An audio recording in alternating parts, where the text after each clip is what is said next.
Welcome back to Celebrity Radio. It's Alex Belfield talking to some of the world's biggest stars and some of my favourite people. And a man who, well, stole the year so far in terms of TV. He made the biggest entrance ever on Big Brother or Celebrity Big Brother.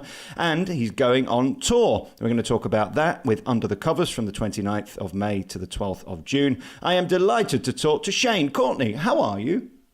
Hello, how are you? Now, who am I talking to first? Can I talk to Shane or Courtney, or are they both the same thing? It is a bit confusing, isn't it? It is a bit confusing. And it's funny because, in the rest of the world, people just want to talk to Courtney. But here in the UK, people are like, well, there's Shane J and there's Courtney and, who am I? We really are the same person. I'm definitely dressed as Shane today, but I am wearing a lovely sort of dark salmon tracksuit. I bought a salmon jacket from a very posh shop, and I've not worn it. What goes with salmon? Salmon. Salmon goes with salmon. I've tried cod and all sorts, but it's not working for me. I'm ginger as well, which is even worse. I mean, can you imagine? Yeah, salmon and ginger, you would have to think about that combination. There's probably a website for it.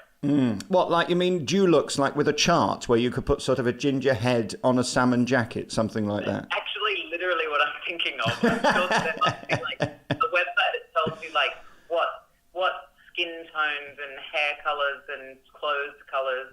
Now, don't be racist to gingers. It's not our fault. Come on, this isn't No, nice. I love gingers. I have certain proclivities for gingers, in fact. I don't want to fetishize you, but in my experience. You know what they say, Shane? They say a rusty roof equals a damp basement.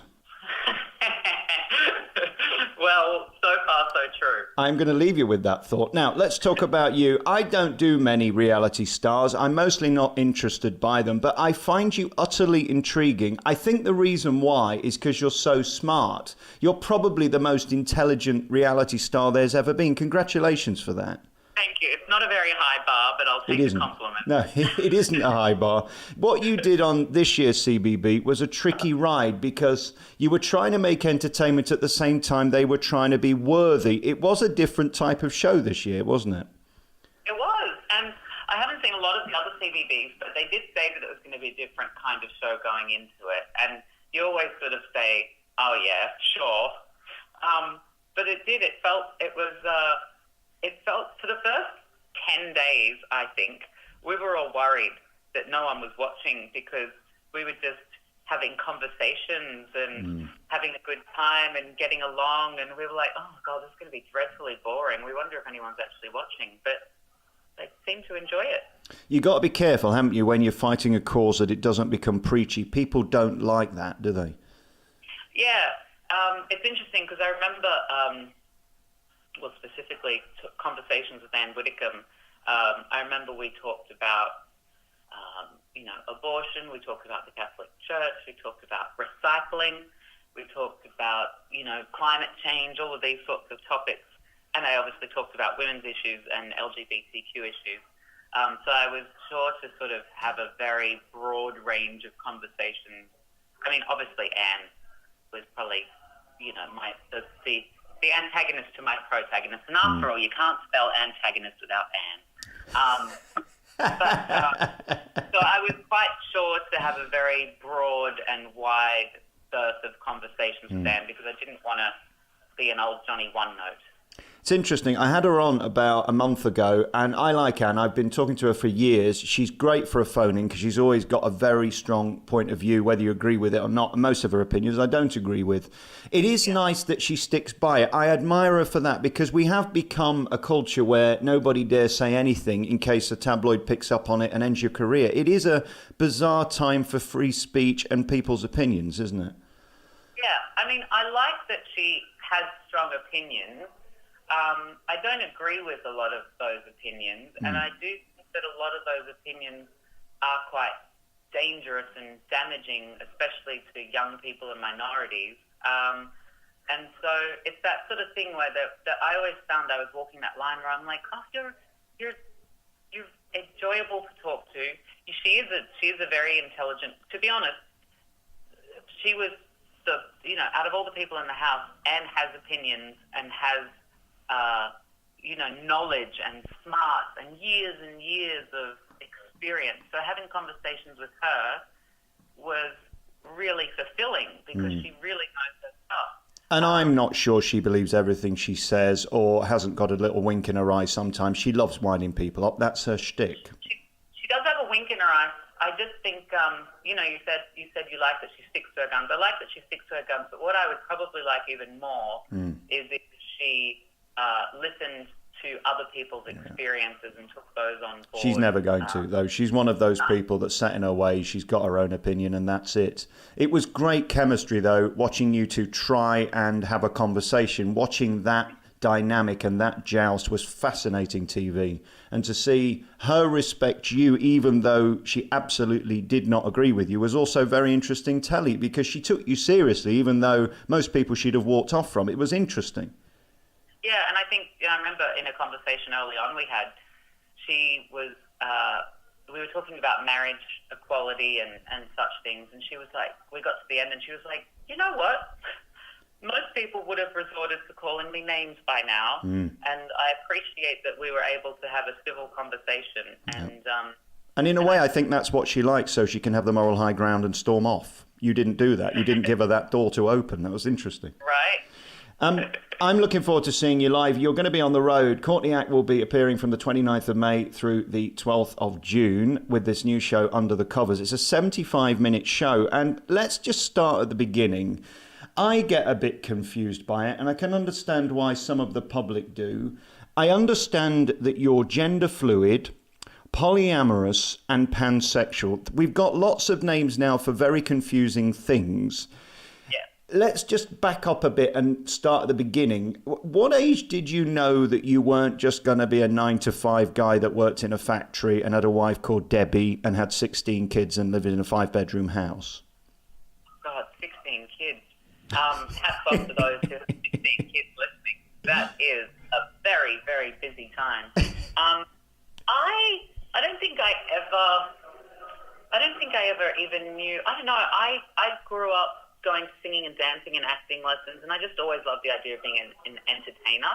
I didn't know that my gender or my sexuality would intersect with my passion of entertaining. But when I was 18, I moved to Sydney. I realised that I liked boys, and I started performing in drag, and I loved it because there wasn't a lot of opportunities. I was meant to sort of go down and look at the National Institute of Dramatic Arts, and I never quite made it. I just discovered the gay bar called Stonewall and sort of started living my 18-year-old discovery. But a lot of those words that you mentioned, pansexual and gender fluid and polyamorous, I mean, they are buzzwords of the moment. But I use them, I put them in there because I think that people don't know what they mean, and they are confusing, and they do start conversations like this. And I just think we've gotten to a place, where are we, 2018? Yeah. And I think that people are a lot more switched on, especially in the UK. I think people in the UK are so much more savvy when it comes to so many detailed social conversations about gender and sexuality and race and religion. And I think people here are a bit, I don't want to say smarter because that implies that everyone else is not smarter. But yeah, the people in the UK have just got so much more experience. And so I think being able to talk about things outside of the binary, if you will, I think is a really good place to start. To sum up, basically what you're saying is you find who you find attractive and you don't find attractive who you don't find attractive. Is that basically what all that means? Yeah, and I think the funny thing is most people think that about themselves too. Right. You know what I mean? I think you probably find who you find attractive and you don't find who you don't find Well, attractive. I'd never fancy a ginger attractive for a start. I mean, who would? Really? Oh, good God, no. Is that your own internalized gingerphobia? I think it might be. I am a bit racist about myself, to be honest. I look in that mirror and I think, good God, how could this happen? I mean, this is the thing about you see. I look at you when you're dressed as Courtney, a very, very attractive woman. I mean, you can turn a man. This is the problem. Well, this is the problem, though. Can I turn a man, or is the man already Yes. It's a very good question. We thought that about Andrew. I mean, that was the great dynamic within Celebrity Big Brother. It just goes to show how hot is hot. And if you drag back all that sort of internal prejudice about whether it's male, female or anything, a hot person is a hot person, and that's just the way it is. Yeah, and it's funny though, because like it's a wig, a bit of makeup, a dress, and you can go from one extreme to the other. It's just funny how that artifice of identity, of the superficial identity, is something that can just, I don't know, it always fascinates me. Like, even me, like, and I walk it and I live it, whereas as Shane, one person might not have an attraction to me at all, yet as Courtney, the exact same person, just with different hair and makeup, I can become, like, the object of their affection. Yeah, interesting. And as for Andrew, I saw on Twitter that you met up the other day. How's that going? Because he loves you, let's face it. Oh, and I love him. We had breakfast the other morning and just had a catch up. And I've seen him a few times since the house, and we've messaged constantly on WhatsApp. And then saw him and Caroline on Friday, whatever night it was, Friday night, Thursday night, I don't know, one of the nights. We had a drink and yeah, like it's lovely to sort of see him, happy in a relationship, and he and I, still great mates and having a good time. Got to meet the missus a few times, so that's nice as well. He seems to have settled down instantly. It's remarkable because he always came across as the playboy on that show. Yeah, it's true. I guess he's smitten. Amazing. And then we look at you. What about your private life? Are you about to find the perfect person? Have you got an ideal in mind, or could it just be anybody? Are you open to all comers?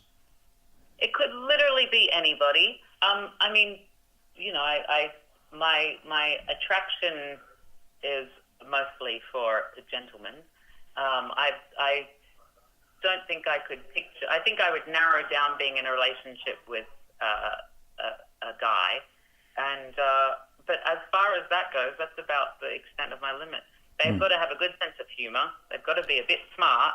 Yeah. But otherwise. It's really interesting. I've spent years interviewing drag queens because I find the art fascinating. I also love it, going back to interviewing Dame Edna on Broadway. But it's interesting how most of them are a caricature. You're not. I mean, you're a pretty girl doing shtick and an act and singing and doing all the business. You chose not to go the comedy route. You're not there to be laughed at, which I think most are, aren't they? Most drag acts are there for parody. Yeah, and I think it's interesting. I think I have the privilege of living in an era now where I don't have to be a joke. Right. I think that drag queens always made the joke about themselves before anybody else could. And I've done that to a degree in the past, but I find it so refreshing now that I get to sit on, news panels on the BBC or on Channel 4 or wherever talking about, the NHS and Brexit, sitting there in drag, and nobody thinks that's funny because it's just me having an opinion. It's me dressing in drag, but it's like you said, it's not an act. It's just a different. I've got a feeling in 20 years' time, the next generation just isn't going to notice this stuff, is it? Well, I think obviously there are. I think that gender exists on a spectrum. There are people who very strongly associate with one end of the spectrum, very strongly associate with the other end. But I think that as time goes on, I think that people, like, what am I trying to say? The concept of transitioning at the moment when it comes to trans people is quite a, we're familiar with people going from one end to the other sort of thing, if you will. But I think that as the conversation becomes just more open, I don't think it's going to be so much about, the extremes as it is about just people feeling comfortable with who they are. I'm sitting here today in my salmon head-to-toe tracksuit, which stereotypically is not a man's colour. What are you trying to say? I like my salmon jacket. I've not put it on, but I like it. Exactly, and it doesn't affect that's the thing. The colour pink shouldn't affect one's own gender identification. But in the society that we live in, it really does. It's just a fascinating fascinating thing. Like, oh, he's wearing pink. That must mean something. It's like, no, maybe he just likes the colour pink. And I think you are right. If you do this stuff in America, it has a much different effect to if you do it over here. When I go to the West End to review a show and wear my pink jacket, people will think, oh, he's theatrical. In America, you're likely to get punched and they'll say, oh, he's a fag. And it is literally that different, isn't it? Yeah. And I just appreciate in the UK, when you look historically at just sexuality and gender, which are two different things, but there is obviously a lot of intersection, where whether it's Danny LaRue or Boy George or Eddie Izzard or even, Graham Norton, Lily Savage, there's just historically so much history, Dame Edna, the UK pop culture, and I just think people in the UK just get it a bit more. It's so much more of a non-issue here, which I love. I can't believe we've only got 3 minutes left. I could talk to you for another 25 minutes. But just on the fame thing, I was thinking about you out with Caroline and Andrew on Friday, as you talked about. The interest in you guys is extraordinary. She must have talked to you about this. It never stops, does it? How are you coping with that? Because the press over here just want to know your every move. It's almost overwhelming at times. It is. I've had the fortune of being in Australia for a bit because I had a tour, this Under the Covers tour that I'm doing in the UK. I did in Australia. So I was in the UK for like 10 days after Big Brother, then I went away, then I was back for 10 days, then I went away, now I'm back again for 10 days. So to me, and also, I've had it in varying degrees for the last 17 years, so I'm sort of familiar with it. And I just tend to, I don't think, I just kind of go about my business and try. I have a little Google alert on with my name up, and I love to see the tabloids and things that go on. But I think it's probably also a lot more intense for Caroline and Andrew than it is for me at the moment. But, and how hard is it when people say nasty things? I mean, with Twitter and social media, everybody can reach you immediately, tell you what they think, which was not the case 20 years ago in show business. Are you as rock solid as you appear to be? The one thing that I loved about you on that show was your confidence in your seeming comfortability, if there's such a word, with who you are. It seems like you're untouchable. Is that the truth? I've been trying to make the word comfortability a thing for a while now. People keep looking at me when I say it, so I'm glad that you said it too. I'm not the only one. I haven't always been this confident, that's for sure. I know after Drag Race, I sort of went down the rabbit hole, read the comments section, and it really got to me. And I'm not entirely sure what specifically it is. I think I just really enjoy what I do, and I've really become confident in who I am. Like, I had all of these questions dangling above my head with regards to my identity for, my 20s, and I don't know whether it's just coming into being in my 30s or whether it's certain things that I've overcome. But, if somebody says something horrible on social media, I really couldn't give a rat's. It's not good for you. And also, by the same token, if people are giving you all of these compliments, you got to take the good and the bad. You can't just choose one. If you're gonna have your ego inflated by all the compliments, then you also have to listen to all of the bad. Double-edged sword, isn't it? Hey, listen, we have a thing called pantomime over here. If Courtney would ever fancy coming on a date with me, we could star in Beauty and the Beast, something like that. I'll bring me pink jacket. And you'll be on tour from the 29th of May through the 12th of June with Under the Covers. I'm going to come and see you, this 75-minute fabulous cabaret by Courtney Act. Shane, thank you so much for talking to me. I really appreciate it. My pleasure. Thank you.